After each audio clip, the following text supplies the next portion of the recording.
So I'm going to go through and answer lots of your guys' questions that you asked me recently here on my YouTube channel, and we'll go through some topics about Joe Barry. You have some questions about Joe Barry, how he's doing right now, what do I think when it comes to Packers, their draft selection next year, first-round pick wide receiver, you're asking. We have someone asking about what QB should we have for our rebuild. I think that's a Lions fan. I've seen him in the comments before. So lots of interesting questions that I will get into. If you guys are new, I put up Packers content most days during the week, so feel free to subscribe. So let's start off here.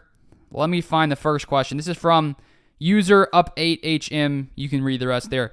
He says this: how do you think Joe Barry has done this year? And do you think he's on the hot seat? So after last season, my opinion was the Packers should move on from Joe Barry.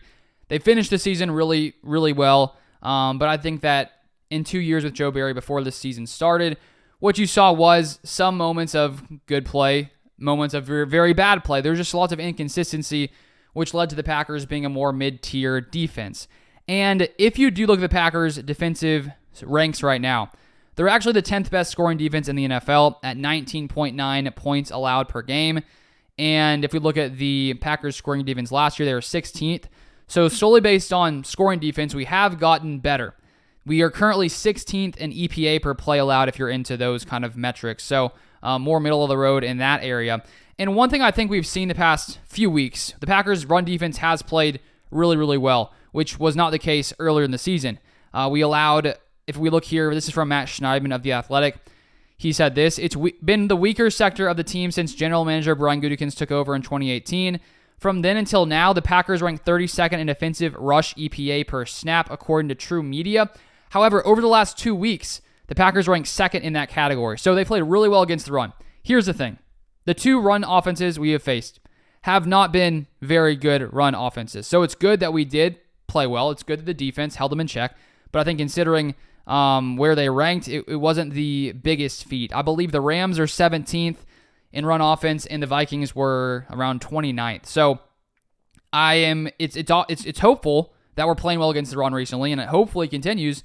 But if we look at earlier games this season against more, better quality run offenses, the Falcons, if we remember, ran for 237 yards on us.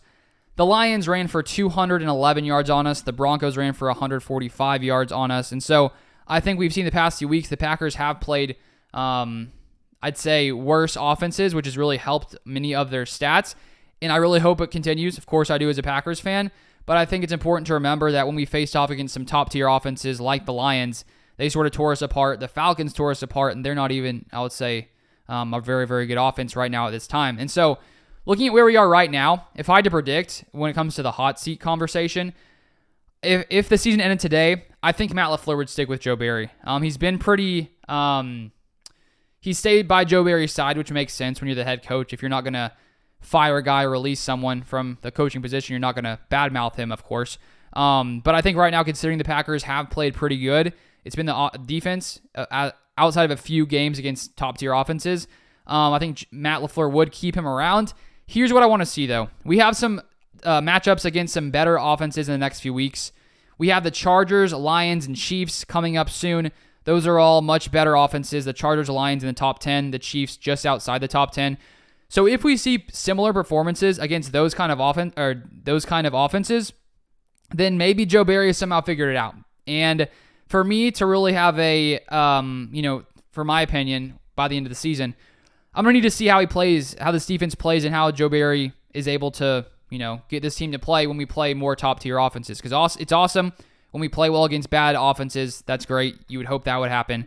And obviously be much worse if we weren't playing better against worst offenses. But we need to see how we play against these top-tier offenses because, in the future, hopefully the Packers can get everything together. When we're in the playoffs once again, whenever that is, you need a top-tier defense that can match up with the best of the best. Because let's say the Packers made the playoffs this year. You do a hypothetical. We would need to be able to stop the Eagles, the Cowboys offense, the Niners, who have struggled a little recently. And I just don't see, if I'm being completely honest, the Packers defense being able to really shut down or even keep in check the Eagles and Cowboys offenses. So let's see how we play versus the Chargers, Lions, and Chiefs, and then we'll have a better idea in the long run. But I don't think Joe Barry is going to get fired during this season from the way the defense has played so far. It hasn't been terrible the past few weeks. The defense has played really well, honestly. So we'll give it some time and see what happens going forward. Now, next question. Here we go from Jer Bears Channel 2208, if I read that correctly.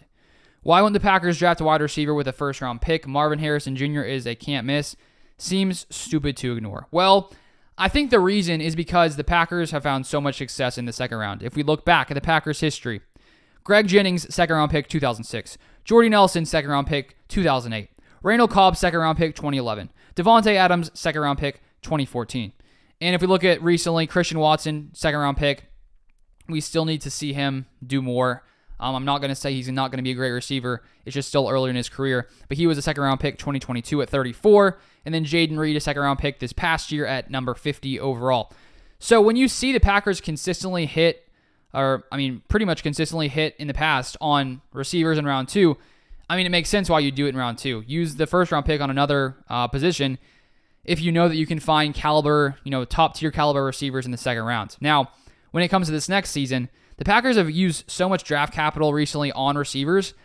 If I'm honest, I would find it hard to believe that the Packers would use a first-round pick on a receiver. That would shock me, in my opinion. And if we really want to get Marvin Harrison Jr., I just don't think we'd even be in a position to get him if we keep playing as we have, just because right now I've looked at some different mock drafts, and some people have Marvin Harrison going number 2. So I don't think the Packers are going to have a top 2-3 pick, in my opinion. We could be more in the 5 to 10 range, which I think he'll be gone by then. Obviously, would love to have him. Many see him as one of the best wide receiver prospects in a very, very long time. So obviously, it would help this Packers team, but I feel like the Packers will be more likely to draft a left tackle in the first round. And I haven't really, gone too much into the draft yet because we're still in the middle of the season. But still, I think the Packers have shown that they love to draft receivers round 2, and I'm fine with it because it's worked out pretty well. I'm not that angry, to be honest. And we just have to hope that Watson can take that step forward, being a second-round pick, and I think we still got to give him time. Then we have from Ryan's reaction says, what QB do you hope to pick up for your rebuild? So I'm pretty sure I've seen Ryan in the comments before. He's a very hardcore Lions fan, so he seems to not have hope in Jordan Love. And right now, I'm still uncertain as to Love being the long-term answer. I was pretty confident the first few weeks if you were watching. I was thinking he was the guy for sure. And since then, the offense has gone through a lot of struggles. We played well last week. Love did some really good things. Not perfect, but a lot of really good things.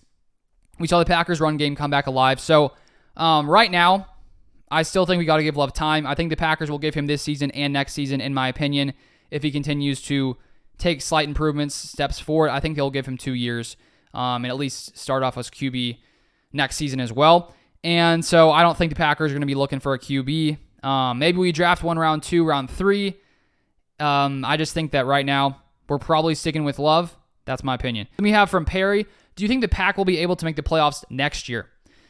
That's a very good question. I sure hope so. What we're going to need to see is this offense really take strides forward. I think we saw it last week against the Rams, who aren't a great team, but still, you want to see them take strides forward. And we saw that. And it just comes down to this development of the young players, Jordan Love. Can they take that step forward? Can the defense keep it up as well? Lots of just sort of big ifs, which is hard to predict going forward. I hope so. I sure hope so. If we can keep taking steps forward as we did this past week, then potentially. We also could use, some cap space next year on some free agent players, bolster this team, no longer have the Aaron Rodgers dead cap hit. So I think we will be more competitive next season. Now from Maester O. What is Aaron Jones and A.J. Dillon future for 2024? So in my opinion, I think that Aaron Jones will be here next season. I think A.J. Dillon will not be here. That's my guess right now. A.J. Dillon is in the final year of his contract. Aaron Jones next season has a $17 million cap hit. If we were to release Aaron Jones, he would still have a $12 million dead cap hit. So when you look at that, the fact that A.J. Dillon hasn't been great this year, he's been okay at times. I think he averages 3.3 yards a carry. Considering you're still paying Aaron Jones, I don't see them giving A.J. Dillon a contract unless it's a super cheap contract, which I think they're just going to use a draft pick on a running back or maybe even have Emmanuel Wilson in there to come in and support Aaron Jones. Who knows? But right now, that's my prediction. Then from Jake of All Trades Music, do you think the signs of progress from the Rams game continue, or is it flash in the pan because we faced a backup quarterback? That is a very good question. You definitely can't look away from the fact that we were facing a backup quarterback who has not had any success in the NFL. And so you would hope the Packers defense would play well and that this team can keep it up going forward. But they weren't a really great team. And so that's sort of the question we'll get the answer to soon is how will they face off against better teams? This week we face the Steelers, who seem to eke out wins somehow, and I still don't think they're a great team. They got some really good pass rushers, but I really think once we face the Lions, the Chargers, the Chiefs, we'll have a better idea as to have the Packers started to figure things out, or was it just because it was a weak team? Honestly, right now, I do not know. Now, to end it off, here we have from Kang Exiong 9502. Can the quarterback coach teach Jordan Love to throw the ball, the deep ball better? He was awful deep ball throwing. Yeah, I'd assume the Packers coaches are trying to work on that with Jordan Love. It really does feel like I think we've seen that he has the arm to make those throws. Like he has a very strong arm, and he just can't seem to accurately hit those guys on deep balls.